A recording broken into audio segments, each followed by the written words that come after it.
तू ही निरंकार धन्यंकार जी मालिक। सत्य का संग निरंकार प्रभु परमात्मा के साथ हर पल रहकर जो जीवन जिए जा रहे हैं। हम बात करें शबरी माता जी की, हम बात करें जनक जी की, हम बात करें विदुर जी की, विदुरायन जी की, नरसिंह मेहता जी की, पर इसमें विशेषता क्या है? इसमें विशेषता है कि भक्त भगवान का हो गया, उसे कुछ और याद है ही नहीं। कण कण में भगवान, पत्ते पत्ते में, डाली डाली में, जर्रे जर्रे में, घट घट में निरंकार की अनुभूति हुई है।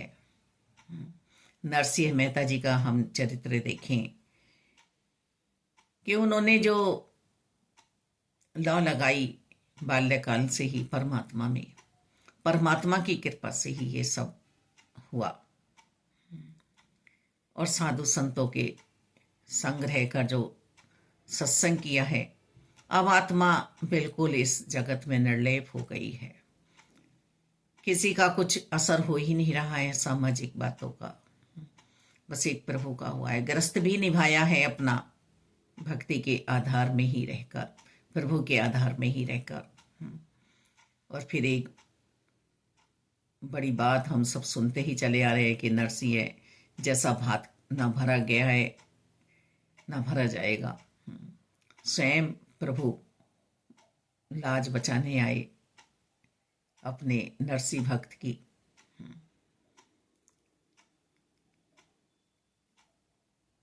सत्संग की आधी घड़ी आधी से पुनः। कितने कितने जन्मों के, कितने कितने हमारे पाप, करोड़ों करोड़ों जल के भस्म हो जाया करते हैं जब हम सत्य का संग कर लेते हैं, परमात्मा में अपने आप को स्थापित कर लेते हैं। इस बूंद को इस सागर में मिला देते हैं।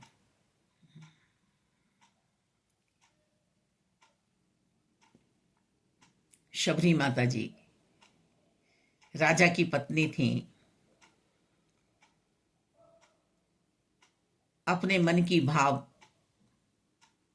अपने मन की बात राजा को बताई कि मुझे भी सत्संग करना है, मुझे भी साधु संत की संगति में बैठकर प्रभु परमात्मा निराकार दातार का सत्संग करना है। राजा मान गए। राजा ने वहां पर सारे ही ऐसे बब्बे टाट बनवा दिए जैसे रानी को कोई भी परेशानी ना हो। अब यहाँ तो आत्मा की बात थी, जिज्ञासा थी मन में साधु संतों का संग करने की, साधु संतों के संग रहकर प्रभु का गुणगान करने की। पर राजा ने तो वहां भी सब कुछ वही बनवा दिया, करवा दिया। आज भी दीवार बन गए।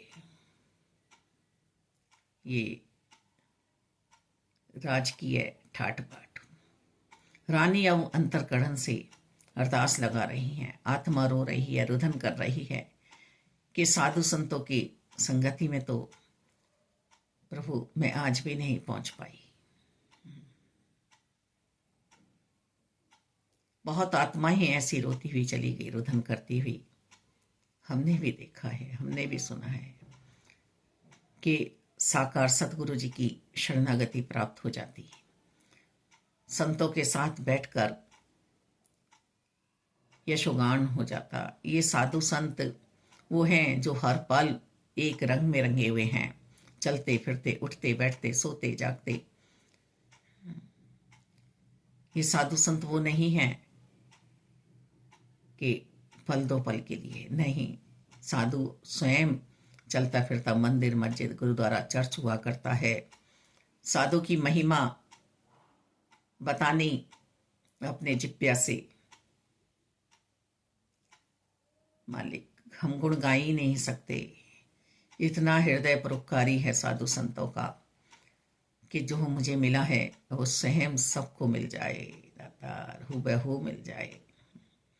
यही पैगाम देते हैं कि जैसे मेरी आत्मा रोशन हुई है, अपने अंश से मिली है, ऐसे ही सब निरंकार से मिल जाए।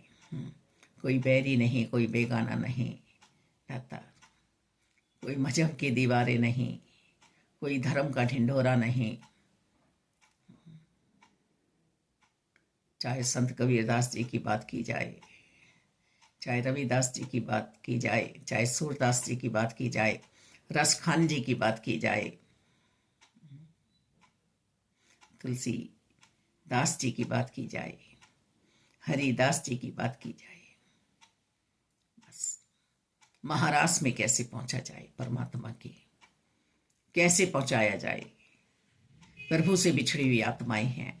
यही सत्संग का महत्व है। राजा जनक जी ने इतना सत्संग किया, इतना सत्संग किया कि जब वह अंत समय में जा रहे हैं तो रोने की आवाज आ रही है, चिल्लाने की आवाजें आ रही है। उन्होंने पूछा विमान में बैठे बैठे, ये कहाँ से आवाज आएंगे? नरक में अपने कर्म भोग रहे हैं। तो इनके अच्छा उधर से ही मेरा विमान ले जाया जाएंगे। नहीं राजा नहीं, इनके नहीं।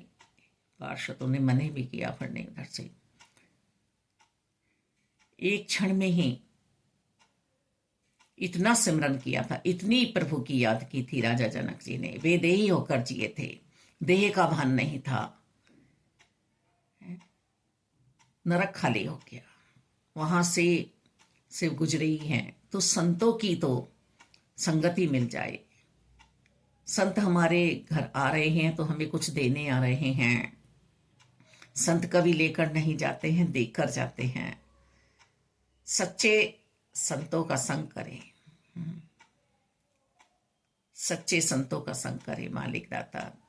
तो शबरी माता जी ने मांगा कि मुझे अधम जाति में पैदा करना, कुरूप बनाना, ताकि जैसे राजा आप डर गए हैं मेरे सुंदरता से, मेरे यौवनपन से, मेरे लिए यहाँ भी सब वही व्यवस्थाएं हो गई। मैं तो यहाँ कुंभ मेले में आकर भी संतों की संगति नहीं कर पाई। तो हम सब सुनते चले आ रहे हैं कि शबरी माता जी की शादी के लिए जानवर लाए गए, पशु आए। उन्होंने पूछा अपने दादाजी से कि ये किस लिए लाए गए हैं? इनके तेरी शादी होगी ना, उस पे ये खाना बनेगा, खाना पकाया जाएगा। अच्छा, मेरे कारण इतने जीवों की बलि दी जाएगी, इतने जीव कटेंगे, और जब मैं ही नहीं रहूंगी तो फिर शादी नहीं होगी, फिर इन्हें भी कोई मारेगा नहीं। रातों रात घर से निकलने जंगल की तरफ अपने राम को पाने की चाह से कि बस राम ही मेरे हैं। दया था, दया की भावना थी, दया भाव था अंतरकरण में निकलने। घोर जंगल में पहुंच गई, वहां एक कुटिया देखी, मतंग ऋषि जी की। सवेरे वहां पहुंची। मतंग ऋषि जी ने कहा, अभी बाल्य अवस्था है बेटा, अपने घर लौट जाओ। इस जंगल में हिंसक पशु रहते हैं, जानवर रहते हैं, तुम यहाँ कहाँ रहोगी? कोई व्यवस्था नहीं है। पर उस आत्मा ने तो अब मुक्ति का मार्ग ढूंढे लिया था। एक पेड़ में छिपके रहती और रातों रात वहाँ झाड़ू बुहारी कर जाती, पानी का छिड़काव कर देती। अब रात दिन नहीं है संत की अवस्था में।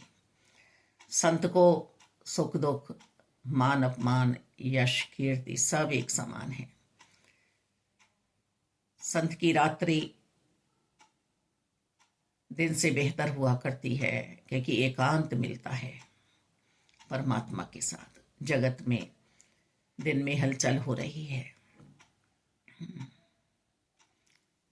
तू ही निरंकार, तू ही निरंकार, तू ही निरंकार, सारी सेवाएं करके और फिर वहीं छिपके बैठ जाती हैं। उन्हें बुलाया गया कि आपको ऋषि मतंग जी बुला रहे हैं कि तुम्हें डर नहीं लगता इस घोर जंगल में।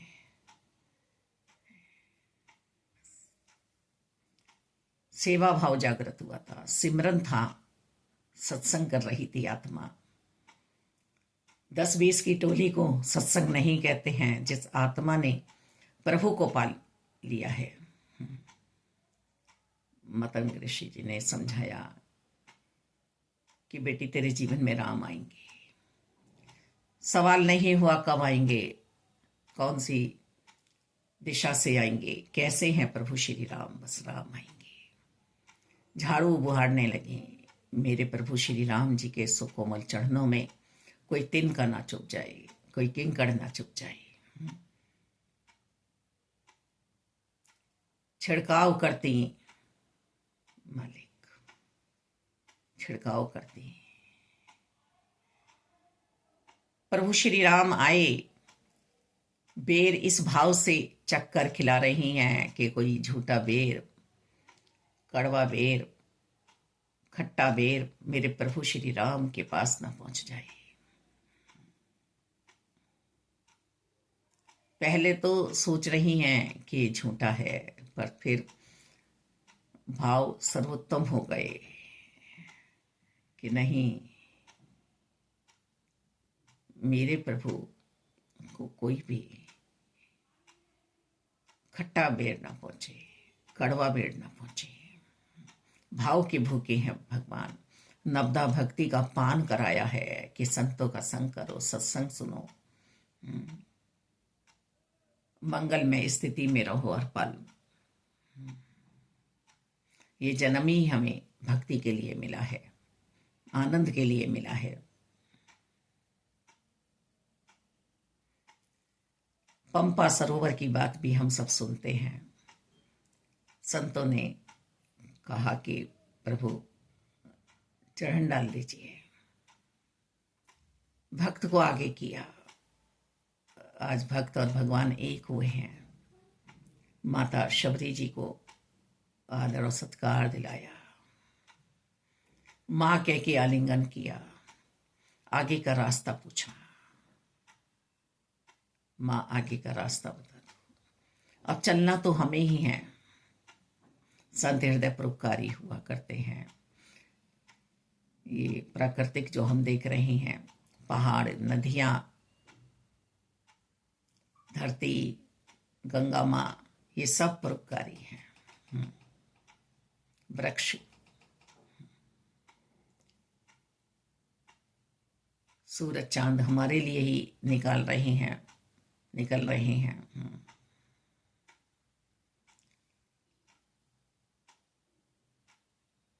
प्राकृतिक की हर वस्तु हमें कुछ ना कुछ दे रही है। जीव योनि में सबसे सर्वोत्तम मानव योनि है। मानव योनि को ही कहा जा रहा है कि तू प्रभु की पहचान कर ले, सत्संग कर ले, सत्संग कर ले। तो सत्संग की महिमा अनंत है। इसका पार पाना परमात्मा का हमारे बस की बात नहीं है।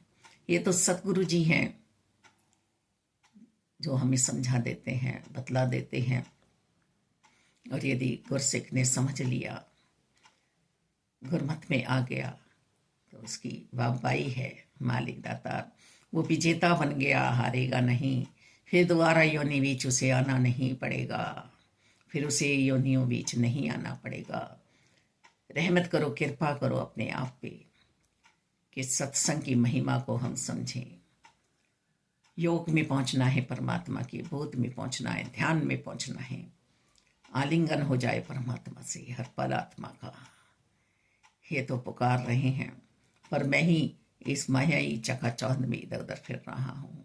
सावधान रहना पड़ेगा मुझे, जागते रहना पड़ेगा हर पल मुझे। स्वयं को स्वयं ही जगाना है, आवाज़ें देनी हैं। जिन्हें हम जगाते हैं वो कभी जागे नहीं पाते। याद आता है कि भरी जवानी में भी हम ही जगाया करते थे, और आज भी हम ही जगा रहे हैं बुढ़ापे में भी। तो ऐसे सोने और जागने का कोई अर्थ नहीं है जीवन में। मुझे तो आत्मा को जागृत करना है, आत्मा को जगाना है, अंशी से अंश को मिलाना है।